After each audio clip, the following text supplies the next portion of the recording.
இது அதுக்கு பிறகு பிஜேபி அவர்கள் நாட்டில் அவர்களுடைய கையில் நம்ம நாடு வந்த உடனே என்ன ஆகுது அப்படின்னா, எடுத்த உடனே என்ஆர்சி அப்படின்ற ஒரு சட்டத்தை கொண்டு வராங்க.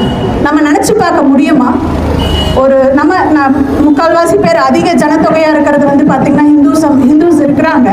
நம்ம நினைச்சு பார்க்க முடியுமா? நம்ம நாட்டிலேயே நான் ஒரு பிரஜை அப்படின்றத, நான் ஒரு சிட்டிசன் அப்படின்றத ப்ரூஃப் பண்ணணும்னு கொண்டு வந்தா நம்மளுடைய நிலைமையும் மனநிலைமையும் என்ன ஆகும்? அதை நாம் எப்படி ஏற்றுக்கொள்வோம்? நம்ம எவ்வளவு மனக்கசப்பு அடைவோம் என்பதை யோசிக்க முடிகிறதா? அப்படி ஒரு சட்டமானது என்ஆர்சி அன்று கொண்டு வந்தார்கள் அவர்களுக்கு எதிராக.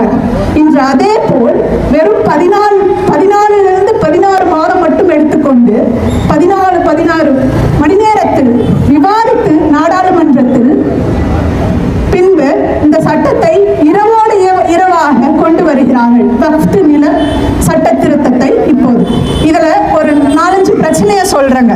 ஃபர்ஸ்ட் பாத்தீங்கன்னா, இப்ப நம்ம இந்து அறக்கட்டளைக்கு எடுத்துக்கிட்டோம் அப்படின்னா எத்தனையோ சொந்த நிலங்கள் இருக்குது. காஞ்சி காமாட்சி, மதுரை மீனாட்சி, திருப்பதி, இந்த மாதிரி கோவில் நிலங்கள் நம்ம ஊர்களிலேயே பொது இடத்துல நிறைய கோவில் நிலங்கள் இருக்குது.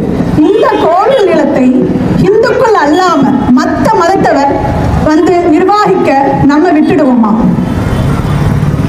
அது எவ்வளோ ஒரு கேளிக்கையானதோ அப்படின்னு நம்ம யோசிக்கிறோமோ, அதே போல வக்ஃப் நிலத்தை மற்ற மதத்தவர் கையாளலாம், நிர்வகிக்கலாம் என்பதும் ரொம்ப கேளிக்கையானது. இப்ப கொண்டு வந்திருக்கிற சட்ட திருத்தத்துல அதுவும் ஒன்று. இரண்டாவதாக, இந்த வக்ஃப் நிலம் வந்து வக்ஃப் நிலம்தான் என்பதை அவங்க ப்ரூஃப் பண்ணணும், நிரூபிக்கணும்.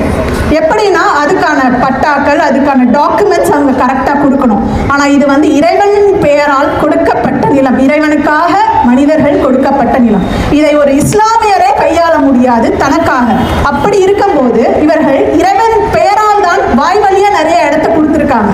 அதுக்கு சரியான டாக்குமெண்ட்ஸ் இல்லை அப்படின்னும் போது, அதுக்கான டாக்குமெண்ட்ஸ் கேட்கும் போது ரொம்ப ஒரு மோசமான நிலைமையில இயங்கிக் கொண்டிருக்கிற பள்ளி வாசல்கள், தொழுகை செய்யும் இடங்கள், குழந்தைகளுக்கான ஒரு அனாதை இல்லங்கள், ஒரு சடலங்களை புதைக்கக்கூடிய இடங்கள், இல்ல மற்ற ஒரு ஓப்பனா இருக்கக்கூடிய திடல்கள், இதை எல்லாத்தையும் கேட்கறாங்க. அப்படின்னா சரியான ஒரு வசதியில இல்லாத மனிதர்கள் போய் என்னன்னு போய் அவங்க வந்து அந்த டாக்குமெண்ட்டை ரெடி பண்ண முடியும்? ஏன்னா அவங்களால வக்ஃப் போர்டு கிட்டையோ இல்ல வக்ஃப் ட்ரிபியூனல் கிட்டையோ போய் ஹெல்ப் கேட்டு நிக்க முடியாது. எதுவா இருந்தாலும் அவர்கள் சொந்த சிலைகளை ஏதாவது பார்த்து கொள்ள முடியும். அவங்க என்ன சுப்ரீம் கோர்ட்டுக்கு போய் கேஸ் போட்டு நடத்த முடியுமா?